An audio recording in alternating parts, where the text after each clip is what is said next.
Você, como cristão, deve ter visto a recente paródia da Santa Ceia. Como eu, provavelmente ficou indignado com o ocorrido e a repercussão negativa.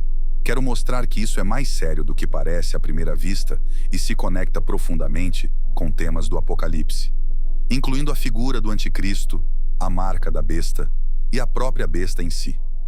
Para quem não acompanhou, essa cena chocante ocorreu durante a abertura dos Jogos Olímpicos de Paris, onde figuras transexuais foram colocadas para substituir Jesus e seus discípulos na representação da última ceia. Para agravar ainda mais a situação, uma criança estava presente na cena. Muitas pessoas têm comentado sobre isso em tom de deboche e escárnio, mas acredito que a intenção vai muito além disso. O que realmente está sendo transmitido é uma mensagem de que esse é o verdadeiro Jesus. Um Jesus que aceita todos, que prega o amor e que não se importa com o pecado e as práticas de cada um. Essa visão distorcida de Jesus ignora completamente a essência de sua mensagem e a seriedade de seus ensinamentos. É interessante notar que, mesmo enquanto criticam o cristianismo, muitas pessoas tentam moldar a imagem de Jesus de acordo com essa nova linha de pensamento. A tentativa de reformular a imagem de Cristo frequentemente ocorre em contextos que relativizam a moralidade e o pecado.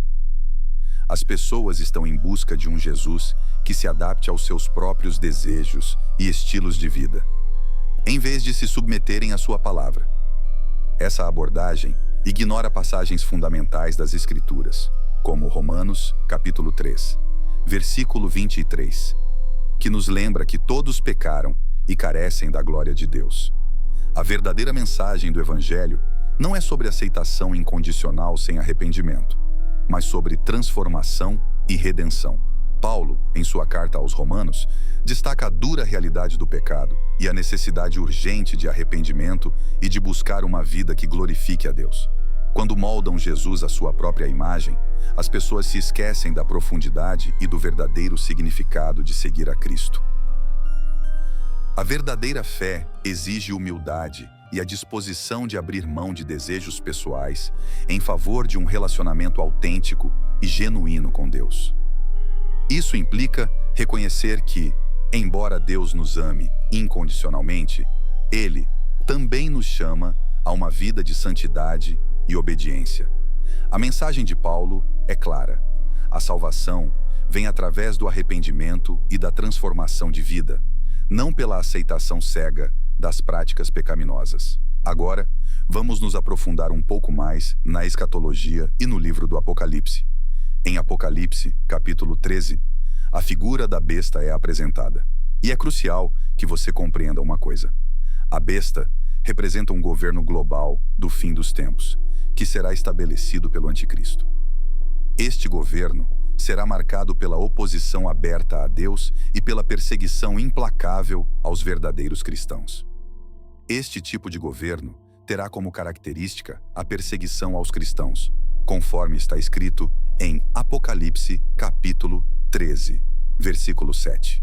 E foi-lhe dada a boca para proferir grandes coisas e blasfêmias, e foi-lhe dada autoridade para agir durante 42 meses. Esse versículo já nos avisa sobre a opressão que virá, onde a fé em Cristo será alvo constante de ataque. A ideia de um governo que se opõe a Deus não é nova. Ao longo da história, vemos como regimes totalitários tentaram silenciar a voz dos cristãos e erradicar a influência do Evangelho. Desde o Império Romano, passando pela Inquisição, até regimes modernos, a perseguição religiosa tem sido uma constante. Isso nos ensina que precisamos estar preparados para enfrentar desafios semelhantes nos dias atuais e no futuro. Além disso, o texto revela que todos serão obrigados a adorar a imagem da besta. E aqueles que o fizerem receberão uma marca na testa e na mão. Aqui é onde muitos se confundem. Alguns acreditam que essa marca será um chip ou algo implantado de forma clandestina. Contudo, o texto não diz isso explicitamente. O que ele menciona é que a marca está intrinsecamente ligada à idolatria consciente. Não se pode receber essa marca sem uma escolha consciente, uma aceitação deliberada. Isso é evidente na referência que João faz a Deuteronômio capítulo 6, que instrui os israelitas a ter a lei de Deus na testa e na mão. Assim como essa instrução não deve ser interpretada de forma literal, a marca da besta representa uma forma de pensar e agir. E por que a marca da besta é tão significativa? Essa marca representa a lealdade ao sistema e ao governo do anticristo, que será caracterizado por uma rejeição aberta a Deus e aos seus princípios. Quando olhamos para a sociedade contemporânea, podemos ver como muitas ideologias estão se consolidando como verdadeiras marcas de lealdade. Crenças que desafiam a moralidade bíblica e que promovem o individualismo em detrimento da verdade divina estão ganhando força. Ideologias que relativizam o certo e o errado, promovendo a ideia de que cada um deve seguir sua própria verdade, sem se importar com as consequências morais. Isso nos leva a refletir profundamente sobre a maneira como vivemos nossa fé em um mundo que constantemente tenta nos afastar da verdade. No final do capítulo, somos confrontados com o número da besta, que é 666. Na Bíblia, o número 6 geralmente simboliza o homem, representando suas vontades e desejos, pois foi no sexto dia que o homem foi criado. O fato de o número aparecer 3 vezes sugere que a besta representa a totalidade das vontades e dos desejos humanos que se opõem a Deus. Essa repetição é um forte indicativo da intenção do anticristo de seduzir as pessoas com promessas de satisfação pessoal e realização de desejos. Essa ideologia será promovida como uma pregação do prazer em primeiro lugar, onde os sentimentos e vontades individuais devem ser priorizados acima de tudo.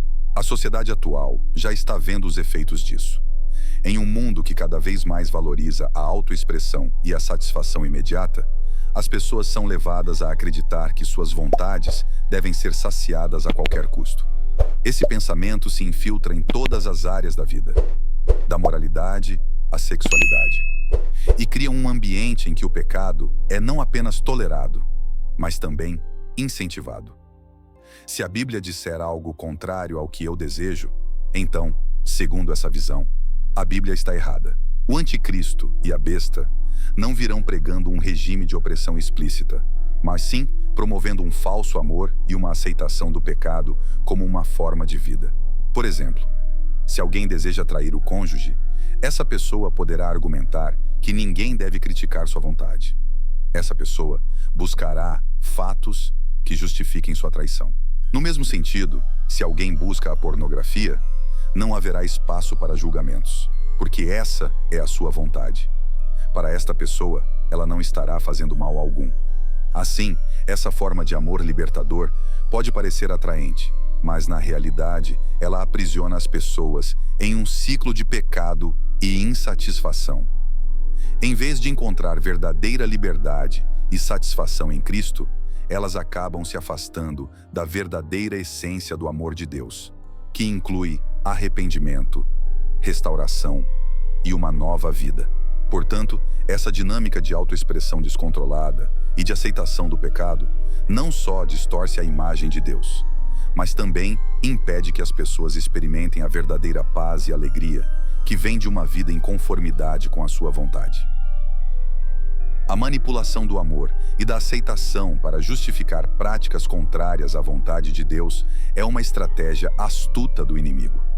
Entender essa dinâmica é fundamental para diferenciar as estratégias sutis que o anticristo usará para enganar até os mais fervorosos na fé. E aqui surge uma pergunta crucial: como os cristãos podem se proteger contra essa sedução insidiosa? A resposta está em um profundo comprometimento com a palavra de Deus. É através do estudo diligente da Bíblia e da oração constante que somos fortalecidos e capacitados a resistir às mentiras que permeiam a cultura contemporânea. Além disso, é essencial a comunhão com outros crentes, onde podemos encorajar uns aos outros e manter-nos firmes na fé. Diante de tudo isso, é crucial que os cristãos se armem com a verdade bíblica e não se deixem enganar por essas ideologias que podem parecer inofensivas, mas que, na verdade, tentam destruir os fundamentos da fé. O apóstolo Paulo nos adverte em 2 Timóteo, capítulo 4, versículos 3 e 4. Porque virá tempo em que não suportarão a sã doutrina. Pelo contrário, tendo comichão nos ouvidos, amontoarão para si doutores conforme suas próprias concupiscências e desviarão os ouvidos da verdade, voltando às fábulas. Essa passagem nos alerta sobre uma realidade que se manifestará em tempos difíceis, onde as pessoas não estarão dispostas a ouvir e aceitar a verdadeira doutrina do Evangelho. A expressão "não suportarão a sã doutrina" reflete uma resistência crescente à verdade bíblica. Ao longo da história, a Igreja enfrentou desafios, mas Paulo prevê um período em que a rejeição à palavra de Deus se tornará ainda mais acentuada. Esse fenômeno é impulsionado pelo desejo humano de buscar ensinamentos que se alinhem com suas próprias vontades e desejos, o que é descrito como comichão nos ouvidos.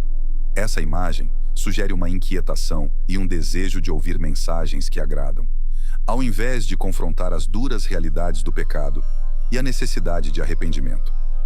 A frase "amontoarão para si doutores conforme suas próprias concupiscências" implica que as pessoas buscarão líderes e mestres que lhes ofereçam uma versão do cristianismo que se acomode a seus desejos, ao invés de desafiá-los a viver de maneira santa e em conformidade com a palavra de Deus. Essa escolha deliberada de ignorar a verdade em favor de fábulas e doutrinas distorcidas pode levar a uma decadência espiritual e moral, criando uma comunidade de fé que se afasta dos fundamentos da verdadeira doutrina cristã.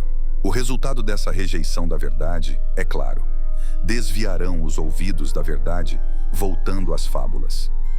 Isso demonstra um retorno a narrativas e crenças que são vazias e enganosas, em vez de se ancorar na sólida verdade das Escrituras. Fábulas são histórias que podem entreter, mas que não têm valor real ou fundamento na realidade. Quando a verdade é trocada por mentiras e ilusões, as pessoas perdem o acesso à verdadeira transformação e à esperança que só podem ser encontradas em Cristo. E é exatamente isso que vemos hoje: uma busca desenfreada por satisfação pessoal e uma rejeição das verdades bíblicas em favor de filosofias que prometem felicidade sem responsabilidade. Em última análise, somos chamados a ser luz em meio à escuridão. Como cristãos, temos a responsabilidade de viver de acordo com os princípios de Deus, mesmo quando a sociedade nos pressiona a nos conformar. É essencial que compartilhemos a verdadeira mensagem de Cristo, que não é uma aceitação cega do pecado, mas sim uma oferta de redenção e transformação. Em João capítulo 8, versículo 12, Jesus declara: "Eu sou a luz do mundo. Quem me segue nunca andará em trevas, mas terá a luz da vida." Ao se identificar como a luz do mundo, Jesus nos oferece uma compreensão clara do propósito de sua vinda: trazer clareza e direção em um mundo repleto de confusão e escuridão espiritual. A expressão luz do mundo implica que Jesus é a fonte de verdade, sabedoria e esperança. Assim, como a luz dissipa a escuridão, a presença de Cristo em nossas vidas tem o poder de iluminar as áreas mais sombrias, revelando o que é verdadeiro e essencial. Isso é particularmente relevante em um tempo onde muitos estão perdidos, em meio a filosofias enganosas e doutrinas distorcidas. A luz que Jesus oferece não apenas nos guia, mas também nos transforma, capacitando-nos a viver de maneira que glorifique a Deus. Quando Jesus afirma que quem me segue nunca andará em trevas, ele nos assegura que aqueles que se entregam a ele não serão mais dominados pelo pecado ou pela ignorância espiritual. Essa promessa é uma confirmação de que, ao caminharmos com Cristo, somos guiados por sua verdade, que nos protege dos enganos e das armadilhas que a escuridão pode apresentar. Portanto, a verdadeira liberdade e paz vem de seguir a luz, que nos mostra não apenas o caminho, mas também a beleza de viver em conformidade com a vontade de Deus. Além disso, ao mencionar que terá a luz da vida, Jesus nos lembra que a vida plena e abundante é encontrada nele. A luz que ele oferece é a própria essência da vida, que transforma e renova. Isso nos chama não apenas a experimentar essa luz em nossas vidas, mas também a ser refletores dessa luz para os outros. Ao permanecermos firmes na verdade e nos ensinamentos de Cristo, nos tornamos instrumentos de sua luz em um mundo que tanto precisa dela. Como seguidores de Cristo, temos a responsabilidade de iluminar o caminho para outros, vivendo de maneira que reflita a verdade e o amor que recebemos. Isso significa que nossas ações, palavras e comportamentos devem ser uma extensão da luz de Jesus, mostrando aos outros o caminho que leva à verdadeira vida. Sendo assim, diante de tudo isso, é crucial que os cristãos se armem com a verdade bíblica e não se deixem enganar por essas ideologias que podem parecer inofensivas, mas que, na verdade, tentam destruir os fundamentos da fé.